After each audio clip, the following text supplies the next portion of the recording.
4 PM news network में दोस्तों आपका स्वागत है। मैं हूं आपके साथ राशिद जहीर। उत्तर प्रदेश में नहीं, अब की बार राजस्थान में पोल खुलने जा रही है चुनाव आयोग। हुआ यह है दोस्तों कि एक ग्रामीण सीट थी जयपुर की, वहां पर कुछ धांधलेबाजी हो गई। वहां का जो कैंडिडेट था वो गुस्से में आ गया, कोर्ट चला गया। कोर्ट ने कहा चलिए दोबारा से बात करा लेते हैं। चुनाव आयोग बोला हमें बाहर कर दीजिए इस मामले से। कोर्ट ने कहा नहीं, आपको जवाबदेही बनती है, आपको इसमें रहना पड़ेगा। चुनाव आयोग क्यों भागता है मालूम नहीं है। ताजा खबर दिखाता हूं आपको दोस्तों में। ये ताजा खबर जो है, ये जयपुर ग्रामीण सीट पर फिर गरमाई सियासत। वहां क्या है, चुनाव आयोग की अर्जी खारिज, अब खुलेगा बैलेट पेपर का राज। लोकसभा के दौरान जयपुर ग्रामीण सीट पर 1615 वोटों से हुई जीत के बाद विवाद में हाईकोर्ट ने बड़ा फैसला सुनाया है।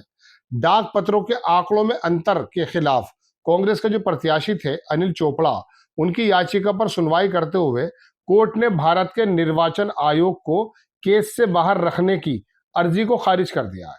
चुनाव आयोग कह रहा था सर मुझे बाहर कर दीजिए, उन्होंने कहा नहीं, आपको तो जवाब देना है। चुनाव आयोग इन चीजों से भागता क्यों है ये समझ में नहीं आई आज तक बात। दोनों कैंडिडेट्स के फोटो भी दिखा रहा हूं मैं आपको। हुआ यह था कि 2024 में लोकसभा चुनाव में जयपुर ग्रामीण सीट पर रिजल्ट विवादों में रहा है। कांग्रेस प्रत्याशी की आपत्ति के बाद दोबारा मतगणना हुई थी, लेकिन जीत का अंतर कम होने पर कांग्रेस प्रत्याशी ने मतगणना में धांधली का आरोप लगाते हुए हाई कोर्ट में याचिका दाखिल की थी। उस याचिका में भारत निर्वाचन आयोग को भी पक्षकार बनाया गया था। भारत निर्वाचन आयोग ने हाई कोर्ट में प्रार्थना पत्र लगाकर पक्षकार नहीं बनाने की अपील की कि साहब मुझे हटा दीजिए यहां से। अपील की, जिसे हाई कोर्ट ने खारिज कर दिया। इस मामले की सुनवाई करते हुए हाई कोर्ट ने साफ कहा कि भारत निर्वाचन आयोग को पक्षकार बना रहना होगा। आपको बना रहना होगा, आपको ये काम करना ही होगा। बैलेट मतों में क्या हुआ था, कौन कौन से हेर फेर हुए थे, वो जरा सुन लीजिएगा। जयपुर ग्रामीण लोकसभा क्षेत्र से भाजपा प्रत्याशी राव राजेंद्र 1615 वोटों से चुनाव जीत गए थे। इस चुनाव में डाक मतों को लेकर विवाद है, जिसकी हाई कोर्ट में सुनवाई चल रही है। रिटर्निंग ऑफिसर के अनुसार 1225 डाक मत पत्रों को खारिज कर दिया था, 1225, जबकि आरटीआई के जरिए जानकारी के मुताबिक ये संख्या 2738 यानी कि 2738 बताई गई थी। दोनों संख्याओं में बड़ा अंतर है। इसी को लेकर कांग्रेस प्रत्याशी अनिल चोपड़ा ने इस मामले में हाई कोर्ट के ऊपर याचिका लगाई थी। हाई कोर्ट ने भारत निर्वाचन आयोग की अर्जी इसलिए खारिज की कि यह मामला सीधे चुनाव परिणाम से जुड़ा है। ऐसे में आयोग अपने आप को इससे अलग नहीं रख सकता। अब ये बताइए, चुनाव की तमाम जानकारी चुनाव आयोग देगा, वो कह रहा है कि साहब केस से बाहर कर दीजिए, तो फिर जानकारी कौन देगा बताइए। किसी तांत्रिक के पास जाएंगे कि बताइए साहब, आरटीआई के माध्यम से तो रिपोर्ट ये आई है कि 2700 कुछ वोट मिले थे, डाक पत्र जो थे, और तुम बता रहे हो 1215, और जीत और हार का जो अंतर है वो मात्र 1615 1600 के करीब है। तो फिर इसका जवाब कौन देगा, पीछे क्यों भाग रहा था। निर्वाचन आयोग के तर्कहीन औचित्य उनने क्या क्या दिए हैं ये देखें। जयपुर ग्रामीण सीट पर चुनाव परिणाम से भारत निर्वाचन आयोग अपने आप को दूर रखना चाहता था। इसी को लेकर जब कांग्रेस प्रत्याशी की ओर से उन्हें पक्षकार बनाया गया, तो भारत निर्वाचन आयोग ने खुद को इस प्रक्रिया से बाहर रखने का आग्रह करते हुए अर्जी लगा दी। इस केस की सुनवाई जस्टिस विनोद कुमार भारवानी की एकल पीठ में चल रही है। एकल पीठ ने साफ कहा कि इस मामले में निष्पक्ष समाधान के लिए भारत निर्वाचन आयोग और अन्य चुनाव अधिकारियों की भागीदारी अहम है। अर्जी लगाने वाले अधिकारियों के सभी तर्कों को हाई कोर्ट ने औचित्यहीन माना है। अब ये बताइए दोस्तों, ये सारी की सारी खबर मैंने आपको पढ़कर इसलिए सुनाई कि अगर मैंने कहा ना, आप इस केस से बाहर भागना क्यों चाहते हैं, क्या वजह है, कौन सी चोरी आपकी पकड़ी जाएगी। इस तरह के अनगिनत मामलात हैं। हरियाणा में देखा, वहां तो कांग्रेस का बंदा जीत गया था। चुनाव आयोग के बीच में जो गड़बड़ियां हुई हैं, ये 12 1 11 बजे तक तो चुनाव चलता है बड़ी तेजी से।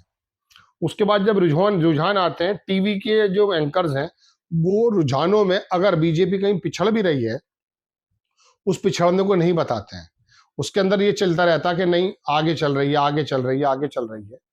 और उस बीच तमाम अधिकारियों के रुझान बदल जाते हैं। उनके रुझान की वजह से बीजेपी का रुझान बदल जाता है। तो ऐसे में अधिकारियों को पता चल जाता है यार फला अमुक सरकार आ रही है, लिहाजा क्यों बिला वजह टेंशन लेनी है, कोई बात नहीं, छोड़ो। चुनाव आयोग की कारस्तानियां हैं, दर्जनों बार ना तो सही लेकिन 2-5 दफा तो मैं भी पढ़ चुका हूं कि ये लोग एक्चुअली मुंह की खा चुके हैं। खैर, ये बात तो हो गई है चुनाव आयोग की पोल खुलने के करीब। अब निकल करके बात आएगी तो ये सीट का परिणाम ही तो आपको दूसरा दिखाई देगा जब चुनाव आयोग अपनी बात करेगा। लेकिन 2024 के चुनाव हुए और हाल अब 2026 खत्म होने को है, आधा से ज्यादा तो गुजर चुका है।